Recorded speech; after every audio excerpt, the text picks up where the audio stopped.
Ayan guys, kumain guys.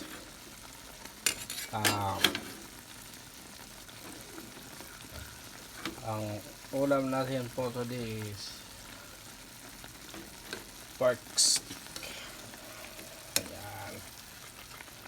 Ang ating masarap na pork stick. Ayan, kanina ay prinito na to. Ginisa na rin yan. So, malambot na yan guys. Ang gagawin na lang natin ay kunting mikos-mikos na lang yan. Okay na yan. Check natin malambot na. Yan.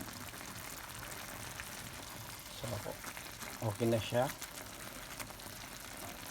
Malambot naman na siya. Pero kailangan pa natin siyang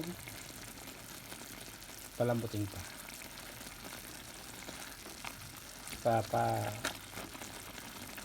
Kulang pa natin siya para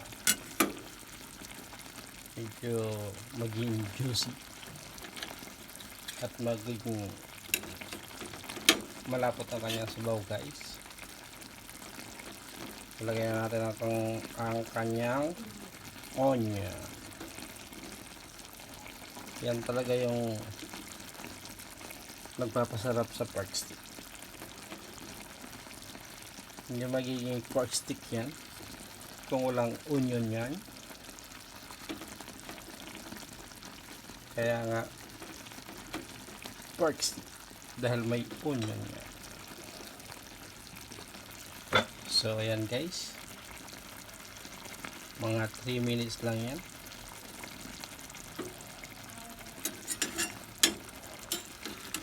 Takpan lang natin. Pakulan lang konti ng 3 minutes. Okay na yan. Sarap yan guys. Thank you for watching.